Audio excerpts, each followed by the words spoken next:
नमस्कार, आकाशवाणी देहरादून से प्रस्तुत हैं प्रादेशिक समाचार।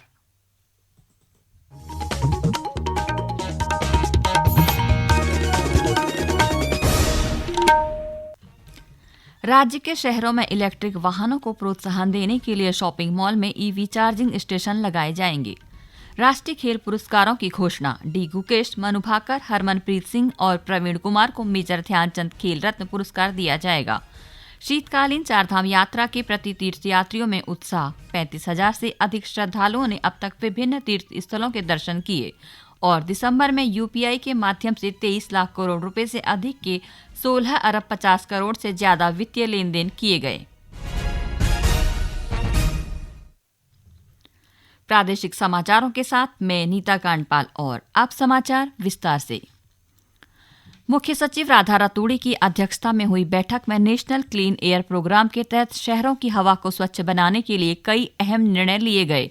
इसके तहत अब शॉपिंग मॉल में इलेक्ट्रिक वाहन चार्जिंग स्टेशन स्थापित किए जाएंगे और सड़कों के बीच खाली स्थानों में बांस के पौधे लगाए जाएंगे। मुख्य सचिव ने कहा कि सरकार का लक्ष्य 2025-26 तक प्रदूषण में 40% की कमी लाना है। मुख्य सचिव ने डोर टू डोर कूड़ा कलेक्शन को 100% सुनिश्चित करने की हिदायत दी। उन्होंने कहा कि मलिन बस्तियों में भी यह सेवा अनिवार्य रूप से उपलब्ध कराई जाए और किसी भी प्रकार की लापरवाही बर्दाश्त नहीं की जाएगी। इसके साथ ही उन्होंने वाहनों के संबंध में स्क्रैप पॉलिसी का सख्ती से पालन सुनिश्चित करने को कहा ताकि पुराने वाहनों से होने वाले प्रदूषण को रोका जा सके। राष्ट्रीय खेल पुरस्कार की घोषणा कर दी गई है। सबसे युवा शतरंज विश्व चैंपियन डी गुकेश, एक ही ओलंपिक में 2 पदक जीतने वाले निशानेबाज मनु भाकर, लगातार 2 ओलंपिक पदक विजेता पुरुष हॉकी टीम के कप्तान हरमनप्रीत सिंह और पैरालंपिक स्वर्ण पदक विजेता प्रवीण कुमार को इस साल देश का सर्वोच्च खेल सम्मान मेजर ध्यानचंद खेल रत्न पुरस्कार से सम्मानित किया जाएगा। एक रिपोर्ट। खिलाड़ियों को अर्जुन पुरस्कार प्रदान किया जाएगा।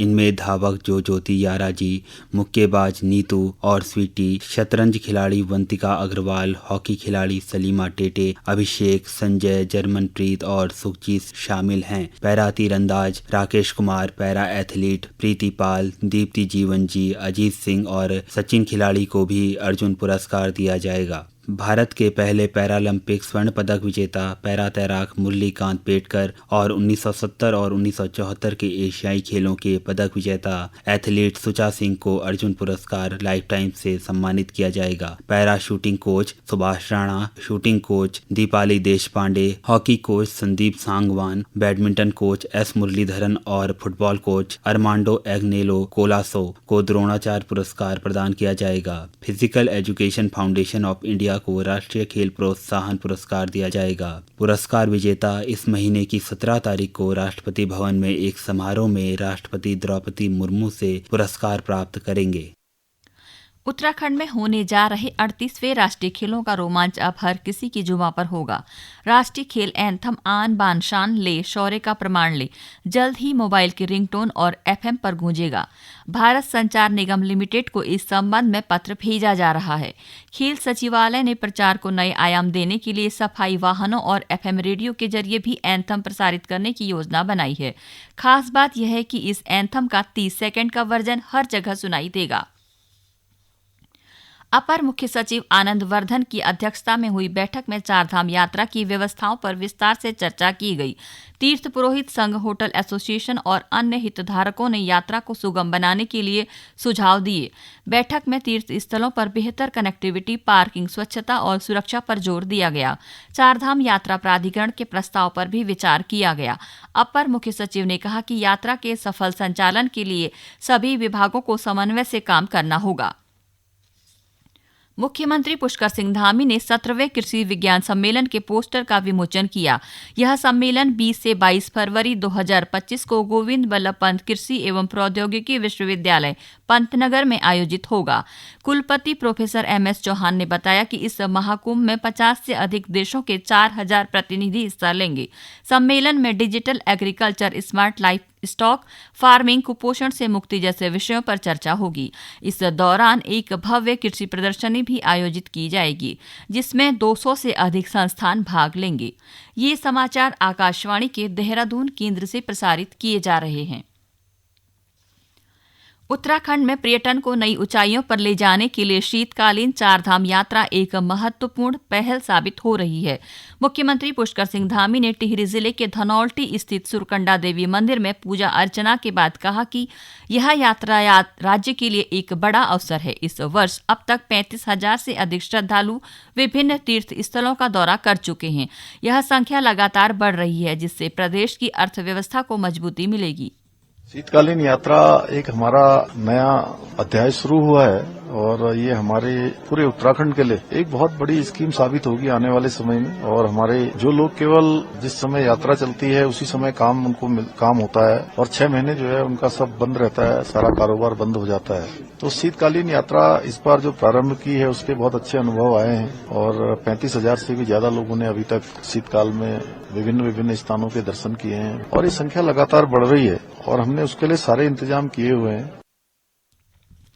मुख्यमंत्री ने यात्रा के दौरान स्थानीय लोगों से मुलाकात कर रोपवे व अन्य सुविधाओं का फीडबैक लिया।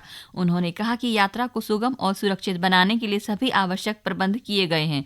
इससे राज्य के पर्यटन क्षेत्र में बड़ा बदलाव आएगा और स्थानीय लोगों को रोजगार के नए अवसर मिलेंगे। भारतीय राष्ट्रीय भुगतान निगम एनपीसीआई ने कहा कि यूनिफाइड पेमेंट इंटरफेस यूपीआई ने पिछले साल दिसंबर में लगभग 16 अरब 73 करोड़ वित्तीय लेन देन किए। इनमें यूपीआई ने करीब 23.25 लाख करोड़ रुपए के लेन देन किए हैं। एनपीसीआई के अनुसार लेन देन की संख्या में प्रति वर्ष 39% और लेन देन की राशि में 28% की वृद्धि हुई है। पिछले महीने औसत दैनिक लेन देन राशि 74,990 करोड़ रुपए तक पहुंच गई। प्रयागराज महाकुंभ गंगा स्नान करने जाने वाले श्रद्धालुओं के लिए रेलवे ने ऋषिकेश प्रयागराज ट्रेन में 6 अतिरिक्त कोच लगाने की मंजूरी दी है। इससे श्रद्धालुओं को आवाजाही में आसानी होगी।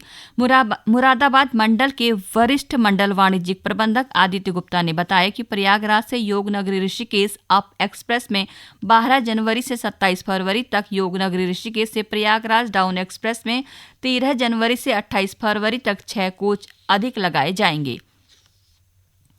और अब एक नजर आज के मौसम पर। प्रदेश के मैदानी हिस्सों में आज सुबह के समय कोहरा छाया हुआ है। इसके कारण आवाजाही में लोगों को परेशानियों का सामना करना पड़ रहा है। वहीं पर्वतीय क्षेत्रों में कुछ स्थानों पर पाला पड़ने से सुबह शाम अत्यधिक ठंड महसूस की जा रही है। हालांकि मौसम विभाग का कहना है कि राज्य का औसतन न्यूनतम तापमान सामान्य से अधिक है। इस बीच मौसम विज्ञान केंद्र से प्राप्त जानकारी के अनुसार अगले 2 दिन राज्य में मौसम साफ बने रहने का अनुमान है। विभाग के अनुसार आगामी 5 से 7 जनवरी के बीच राज्य के पर्वतीय क्षेत्रों में अत्यधिक ऊंचाई वाले हिस्सों में बर्फबारी हो सकती है। अब एक नजर समाचार पत्रों की सुर्खियों पर।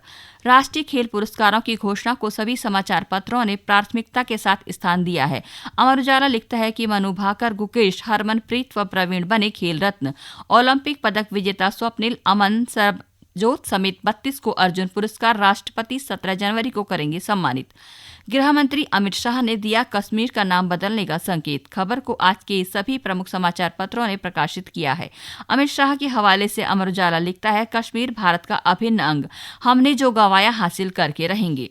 राष्ट्रीय सहारा समाचार पत्र ने दून में मेयर के लिए 10 और पार्षद पद पर 384 प्रत्याशी मैदान में समाचार को प्रमुखता से प्रकाशित किया है। समाचार पत्र लिखता है, दून में मेयर के लिए 10 और पार्षद पद पर 384 प्रत्याशी मैदान में। शॉपिंग मॉल में ईवी चार्जिंग स्टेशन लगाना जरूरी होगा। इस खबर के साथ नवोदय टाइम्स की लिखी सुर्खियां हैं, देहरादून, ऋषिकेश, काशीपुर में प्रदूषण की रोकथाम को बनेगा स्वच्छ वायु एक्शन प्लान।